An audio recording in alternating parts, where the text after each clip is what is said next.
Manoloana ny resaka izay nataon'ny colonel Faneva tao anatin'ny tambanjotra Facebook moa dia namaly azy andramatoa General Lilson ary nivalikafatra izay nambaran'ny Lilson moa dia mazava ny sady tsotra. Nanaitra ny maro moa ity fanambarana izay nataon'ny colonel Faneva tao anatin'ny tambanjotra antserasera ity izay milaza ny hoe izaho lentina colonel Faneva risoa mihitsy no hitsangana hiaro ny zandary rehefa tsy misy hiaro ireo lehibe ato satria maro ireo zandary manao ny entso zavatra eto amin'ny firenena ity ary tsy ao Antananarivo ihany no atao hoe gendarmeria fa eran'ny Madagasikara tsy miady aminareo raha lahy tafika velively aho ary ambarako fa samy niaro tanindrazana isika eto. Nilaza ihany koa colonel Faneva ny hoe miaro ireo zandary maty amperinasa noho ny fitiavan-tanindrazana noho ny ombinao vakitranonao ary ny fanafihana taxi brosy sy ny sisa nisy voapoizina ireo ka maty ary nisy naratra ihany koa ekena fanisonjo iray lohasaha dia tsy lozany zay maramara fa kosa ho anareo zay mikitikitika ny zandary na aiza na aiza dia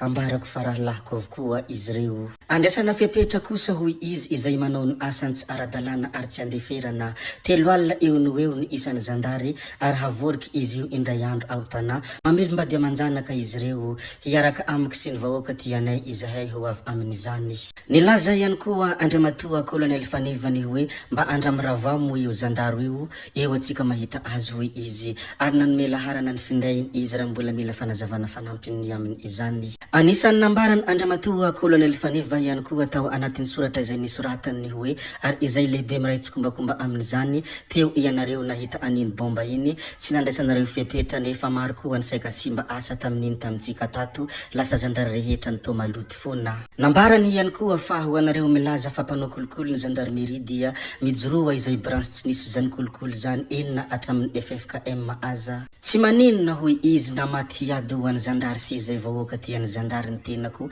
mba hiadana ny zandary raha lahiko velona aoriana. Nandefa hafatra ho anareo zay ao mena be ihany koa moa ny tenany hoe ho anareo ato mena be izay mbola hitako manao commentaire na publication mahakasiky ny zandary dia ho avy izahay efa no captureko aby reny tato reny dia ho avy izao atao toy ny zandary naratra tao Antananarivo sy ny sisa. Mitsangana anareo zandary hanaraka ny teniko hiaraka amin'ny basy isika fa izy ty dia efa samy hanao ny lohany hoy hatrany colonel Faneva. I colonel Faneva ihany koa dia nilazany hoe captureo ireny olona nanaratsy ireny ary omeo anaha ahafantarako any ireo olona ireo ho ela velona niny gendarmeria ary ho an'ny tanindrazana. Iny moa fanambarana izay nambaran'ny colonel Faneva tao anatin'ny tambanjota Facebook ny androany maraina ka nanaitra ny maro iny fanambarana izay nataony iny. Manoloana iny fanambarana izay nataony colonel Faneva iny moa dia nitondra valikafatra ho azy andramatoa General Lilson René de Roland izay anisan'ny tena nanana ny lazany tamin'izany fotoana izany ary gendarmeria ihany koa moa ny tenany.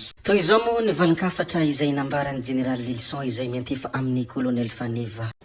Juste resaka mikasika ny fanehoan-kevitra nataony zandrilahy colonel Faneva no asiko resaka eto somary gaga mo ny tenako satria ny tena officier dia tsy any amin'ny réseaux sociaux no mifagnalabaraka fa mifampiantso ary zaho moa no zoky talohan'ny colonel Faneva efa nantsoko izy teo efa nifampiresaka ny telefôna zero lahy ndao izy fa ho rectifieko iny resaka zay nataoko iny.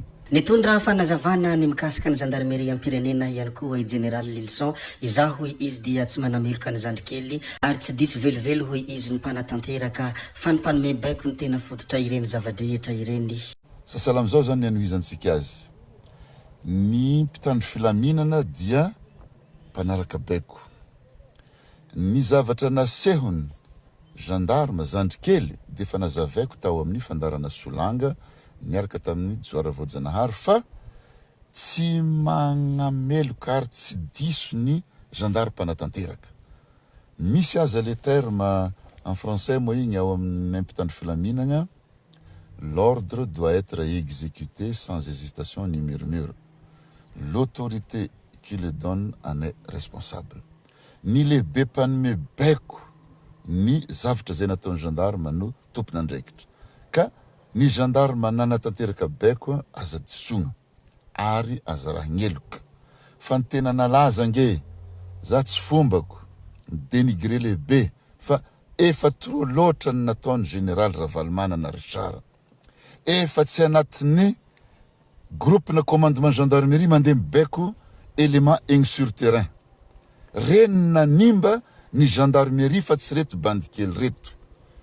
Ary zaho aza fa niteny tamin'ny lehibeny G6 de reko anareo zandra nasehonareo eran'izao tontolo zao fa capable atsika rehefa manao zavatra fa ny lehibentsika ary tsy tena lehibeny G6 fa général Ravalomanana nampiasa anareo amin'ny zavatra tsy tokony atao zay ny diso. Ka eto zany mon colonel Faneva aitsikely zandry ny teninao fa tsy fotoagnany fifandrangitana zao fa fotoagnany fiarahana. Za tsy ady amin'ny zandriko mihitsy satria ianao zandra maliova mahalasana atsika teo raha teo fa nifampiresaka fa ny ampitandremako zao tandrema magnenjikenjika hoe zandaro sy ny vady aman-janany reo tsy tompona andraikitra tamin'ny zavatra nisy fa zay fitondrana tonga eo hampiasa izy ireo efa nampiasa ny fanesesy tany aloha tagny fa zao anjaran'ny sasany koa nampiasa azy. Nitondra valankafatra ny amin'ny fiarovana ny gendarmeria ihany koa i General Lilson izay mety fa tanteraka amin'ny colonel Faneva. Ianao hoy izy milaza amin'ny fiarovana gendarmeria, ianao na hiaro na tsy hiaro dia zaho efa niaro ary izaho dia gendarme talohanao ary efa niaro gendarme talohanao hoy hafatra izay nambarany General Lilson. Raha mety fa tanteraka amin'ny colonel Faneva. Fa ny fiarovana gendarmeria araka ny teneniny General Faneva. Moi colonel Faneva bon hazo général zany anao ato. Mbola tsy gendaro anao zandry zah fa gendaro. Mbola tsy niaro gendaro anao zah efa niaro gendaro. Ka na hiaro anao na tsy hiaro zah efa miaro. Ary hiarovako hatramin'ny farany. Mitovy amin'ny teninao hoe aza anaovagna sangisangy amiko ny fikitikitihana zany corps ny gendarmerie zany fa io salamy rehetrarehetra misy manao ny asany, misy manao ny asany, misy koa manao extra, manao zavatra tafahoatra fa ny lehibe nanome baiko no hoenjentsika dia ny général Ravalomanana. Ino moa ny valankafatra avy amin'ny General Lilson izay mantefa tanteraka amin'ny colonel Faneva noho ny afatra sy ny fanehoan-kevitra izay nambarany tao anatin'ny tambazotra antserasera izay niteraka resabe sy niteraka fanehoan-kevitra BDB. Mazava moa iny valankafatra ny General Lilson iny. Tompoko vavy sy tompoko lahy zay ihany koa no namarana ny video antsika koa dia mankasitraka anareo na vitany haino hatramin'ny farany ary mbola manentana anareo foana ny mbola hanaraka ny video manaraka izay alatsaka iaty misesisesy zay fa tsy halavana ny resaka hametra beloma izay veloma vetivety fa tsy hoe akory veloma mandrakizay amin'ny manaraka indray no manao ny misimisy veloma ary tompoko lahy veloma tompoko vavy gaby oe tsao tsao amin'ny manaraka indray io veloma.